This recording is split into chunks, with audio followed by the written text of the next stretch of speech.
На неделе исполнилось 15 лет первой кыргызской революции, когда, испугавшись 15 тысяч людей, собравшихся на центральной площади Бишкека, президент Аскар Акаев 24 марта 2005 года бежал из страны вместе с семьей и, как рассказывали потом летчики, прихватив челночные мешки с долларовой наличностью, хотя собравшиеся просто требовали с ним встречи и не намеревались кого-то свергать. Более подробно в еще одном сюжете Андрея Токумбаева.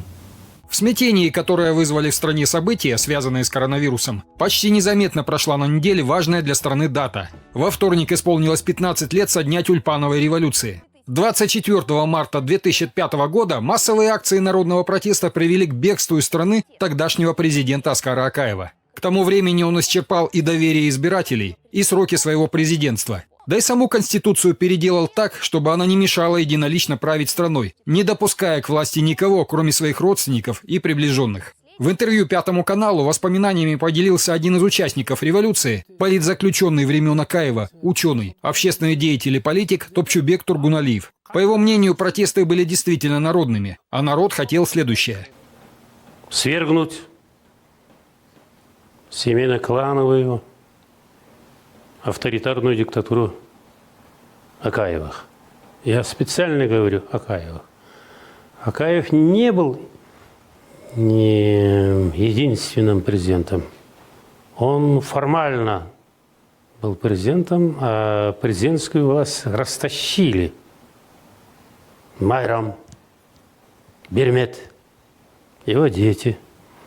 Формальным поводом давно назревшего социального взрыва стали итоги выборов в Джогур-Кукиниш. Международные наблюдатели признали их нечестными, что привело к народному недовольству, резкому обострению положения в стране и свержению существующего режима. Акаев покинул страну вместе с семьей и получил убежище в России, где проживает и поныне. Власть перешла в руки оппозиции.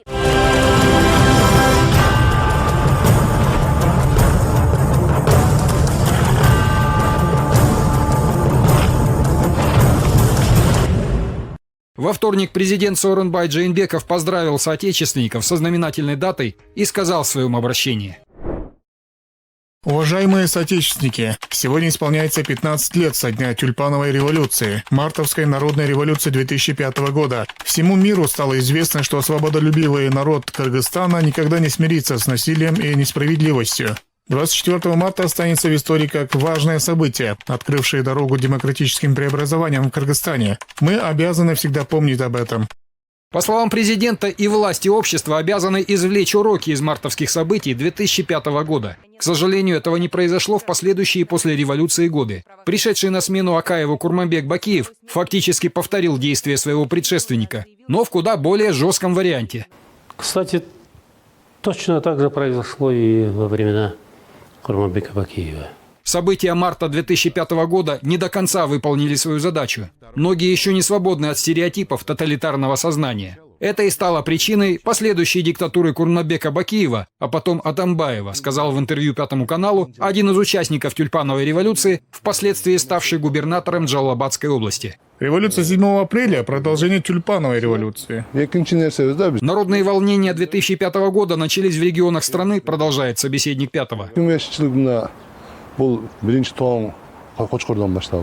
В 2005 году восстание началось в Тонском и Кочкорском районах, а Джалалабад до этого уже был готов. Слабость центральной власти и органов правопорядка, а также режим Акаева привели к такой революции. Волнения продолжились в Аше и других регионах и завершились в Бишкеке, куда стекались толпы недовольных со всей страны. Тогда на площади Алатоу собрались около 30 тысяч манифестантов. В ночь на 25 марта в столице начались погромы.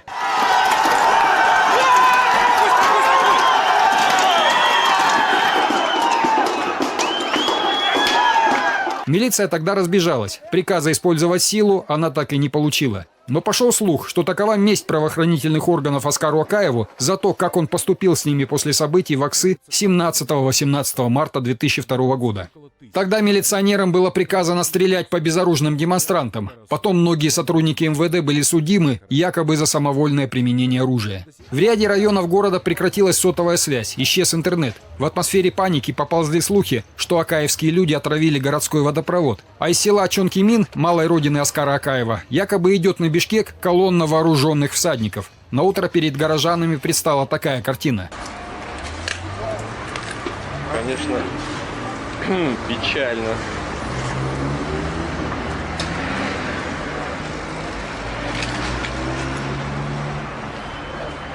Зачем портить продукт, непонятно. Позднее этот день, 24 марта, был объявлен праздничным нерабочим днем. Но правовой беспредел, к которому скатилась страна в годы правления Бакиева, постепенно погасил массовый энтузиазм народной революции. Обида же за грабежи и мародерство у многих осталась. Вскоре этот дополнительный выходной в народе стали называть «Днем булыжника». Уже при Атамбаеве в 2012 году праздник отменили специальным постановлением Джогорку Кениша. Такое решение было неверным, считает один из активных участников мартовской революции, бывший омбудсмен Турсунбек Акун. Сегодня мы не должны забывать сегодняшний день, потому что многие революционеры, многие патриоты, правозащитники, журналисты, мы, когда вот свершилась эта революция, когда ушел акаевская власть, нам было как? Мы радовались, это как будто мы родились, только что родились, знаете. Поэтому этот день для меня это как, с одной стороны, день радости, с другой стороны, день какой-то пасмурный, как сегодняшний. По мнению политолога Эмиля Джураева, роль, которую играли в правовом сознании народа события 24 марта 2005 года, трудно переоценить. И они совершенно незаслуженно ушли в тень последующей апрельской революции. Последние несколько лет, особенно при президентстве Атамбаева, апрельская революция стала как бы основной датой, основным событием, которое в политическом поле праздновалось, отмечалось. А 24 марта 2005 года оно как бы ушло в тень 2010 года. Но мне кажется, надо как раз-таки начинать с 2005 года. Тактика массовых демонстраций протеста, с которых начиналась народная революция 2005 года, в настоящее время зашла в тупик, что и показало фиаско, которое потерпели 2 марта 2020 года организаторы митинга в поддержку Садыра Джапарова. Подобные акции легко выходят из-под контроля, и тогда правят бал, криминал и прочие маргиналы, далекие от политики. Видимо, по этой причине народ сейчас не питает особой симпатии к подобным проявлениям народного гнева. Значение этого дня уже сейчас не оценивается, к сожалению. Стало не красной датой, а просто простым датам. Вот как сегодня мы только что начинаем уже отметить, да? Но 15 лет назад населению нужно было расстаться с иллюзией всесилия власти. Иначе президентское кресло, покидать которое Акаев не торопился, сделало бы его своим заложником навсегда.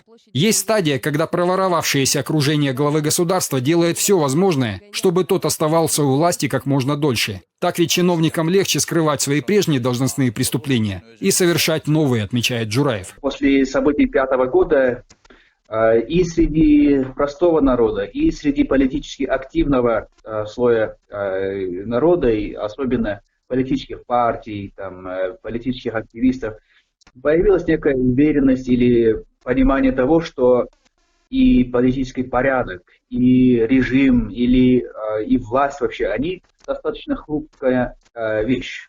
Главный урок тюльпановой революции, считает политолог, в том, что народ осознал свою силу и хрупкость системы управления страной. Власть у нас хрупка, ей нетрудно свернуть шею.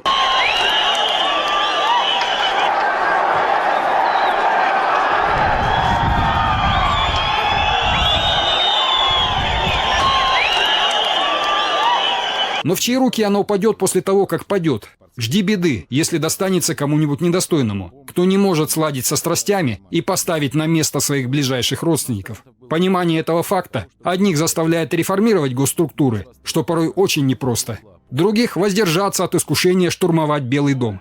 Андрей Такамбаев, Вячеслав Кравченко, Бакыт Кашалиев, Пятый канал, главные итоги.